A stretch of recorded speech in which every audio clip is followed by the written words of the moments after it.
నాకు ఎక్స్పెక్ట్ చేయాలి 100 డేస్ వరకు ఆడుతుందని సినిమా. సో అది అలా వెళ్ళిపోయింది సినిమా అది. అండ్ దాని గురించి టుక్ మీ అదర్ 2 ఇయర్స్. ఓకే. ఈ సినిమా ఇంత పెద్ద హిట్ అనే విషయం. అండ్ ఇప్పుడు ఇంకా ఇప్పుడు దాన్ని ఇంకా ఇప్పుడు బయటికెళ్ళినా కూడా ప్రేమ కావాలి అంటూ ఉంటారు జనాలు.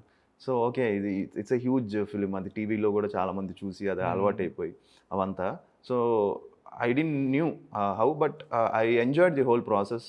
ఆ సాంగ్స్ గానీ అవన్నీ కూడా చాలా కష్టపడి చేసాం. అండ్ మా ప్రొడ్యూసర్స్ కూడా చాలా ఎక్కడ కాంప్రమైజ్ అవ్వకుండా సినిమా తీశారు. RR movie makers. RR movie makers. So దానివల్ల ఫస్ట్ మూవీ అంత పెద్ద హిట్ అవ్వడం, ఆ పబ్లిసిటీ చేయడం ఒక డ్రీమ్ లాంచే అది. సో అన్నీ కుదిరాయి దానికి. లైక్ నా క్లాప్ వచ్చి చిరంజీవి గారు కొట్టారు, కెమెరా స్విచ్ ఆన్ బాలేబాబు గారు అండ్ నాగార్జున గారు ఫస్ట్ షాట్ డైరెక్షను. అలానే 50 డేస్కి వెంకటేష్ గారు, రాజమౌళి గారు, 100 డేస్కి చిరంజీవి గారు రావాల్సిందే. ఆయన ఢిల్లీలో ఉండడం వల్ల చరణ్ గారిని పంపించడం, ఆయన ఓకే అని ఆడియో చెప్పి లాంచ్కి దాసనారాయణ గారు. యా అందరూ పెద్దవాళ్ళు అందరూ రావడం. So it was like a dream launch. ఆ ఫస్ట్ ఫిలిం. సో అది ఫస్ట్ ఫిలిమే ఇంత ఇంత ఇంత దీనికి వెళ్ళిపోయింది అనమాట. సో ఐ నెవర్ ఎక్స్పెక్టెడ్ అంత ఇది ఉంటుందని. సో యా ప్రేమ కావాలి వాజ్ లైక్ ఇప్పటికీ అది మొత్తం ఆ జర్నీ చూస్తే మన రిలీజ్ కూడా వెళ్ళాను అనమాట థియేటర్కి. ఇప్పటికే ఆ సాంగ్స్ వైబ్ చేస్తుంటే ఐ ఫెల్ట్ వెరీ హ్యాపీ. మీరు ఇనీషియల్గా లాంచ్ అయినప్పుడు చెప్పారు